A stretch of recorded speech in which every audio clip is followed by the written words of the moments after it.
Hi guys, welcome to another Guild Wars 2 leveling build, and this time we're going to go through the Thief profession. And as I say, it's another level 80 build, but I'll load the load the build on using this calculator, and then I'll give you some information about how it's working and why it's a good leveling build. Okay, so the first thing is obviously the weapons. It makes a huge part of the build. What we're going to be doing is, for our primary weapon, is having pistol and dagger. So I'll load them on. You can actually swap these about if you want to, but pistol and dagger to start off with. Then we're going to have, as a secondary, we're going to have the short bow, and then as your water weapon or aquatic, we're going to have the harpoon gun. Okay, now basically some information about this. The pistol and dagger is going to be your main source of single target damage and survivability. It outscales nearly every other weapon in that capacity, and basically make sure to keep the cripple from dancing blades up, and you can use your short bow for events and multiple enemies due to the short bow gives you a good AoE skill set as well. So that's like your main weapons. I'll put the healing and utilities on, and then I'll give you some information about how it's working and so on. So here we're going to put Signet of Malice, and we're just going to change this one to hide in shadows. Okay, number 7 we're going to put Assassin Signet. Number 8 we're going to put Signet of Agility. Number 9 we are going to put Signet of Shadows. And then here we're going to put some elite skills. You're going to have Dagger Storm, and then here we're going to put Basilisk Venom.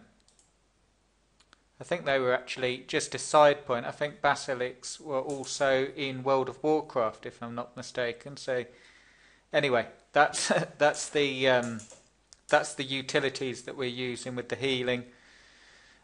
Basically, you've got Signet of Malice, and that's by far the most superior healing ability for solo play.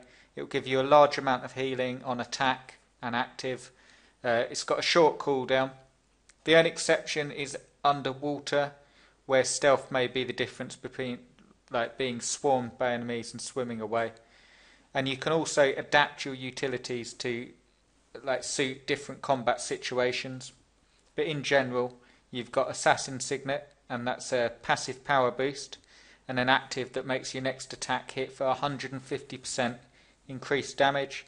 You've got the Signet of Agility, that gives you a critical increase, which is passive. And you've also got an active that can potentially save your life when around allies, because it refills your endurance for more dodge rolls.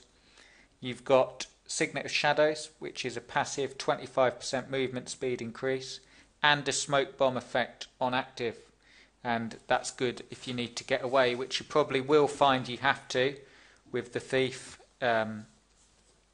more often than not. So all to do with speed. Right, the traits, basically the first tree you want to fill out is critical strikes. What we're going to do is we're going to put this up to 30, and then we're going to pick a few traits here. You're going to get side strike, you're going to get ankle shots, and then lastly you want to also pick up Executioner. I'll give you some more information on these. I'm just filling out the trees. The Deadly Arts is the next tree. You're going to put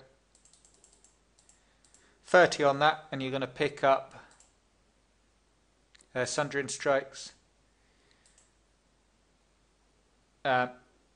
improvisation rather, and then lastly you want dagger training. Okay, and also I'll just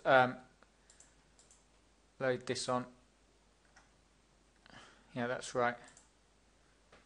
I'm doing this one from memory. You want Thrill of the Crime on there as well, so you got 10 on trickery as well. Okay, just some information. The critical strokes tree, basically that's the first tree you'll fill out. It gives you increased critical chance and damage and slot skills to increase your damage even more. So the ones I've put in there gives you a huge damage rate. You've got improvisation, and that will refresh your CD on your signets when you steal, which makes rough fights a lot easier. You've got the Deadly Arts tree, the second one to fill out, and it increases power and condition duration. The trait set adds more utility to stealing and increases your damage output. And then you've got Trickery. It gives you more survivability. Dodge rolls will now drop caltrops, and an amazing skill for tough fights that you need to rethink. So what we've done with this build is give you an excellent leveling build, which will make the thief even more tricky than he normally is. And I will go through, as I've said, I've done another, you can see in my other videos, I've done a warrior build, and I will go through at some point and give you a step-by-step while you're leveling, you know, how to get started with your build. But this is a level 80 build. This is what you're going to end up with, and you can just take it and use the skills that you like, play about with it. You might find a better build and so on, but give this a go and let me know what you think. Okay guys, cheers.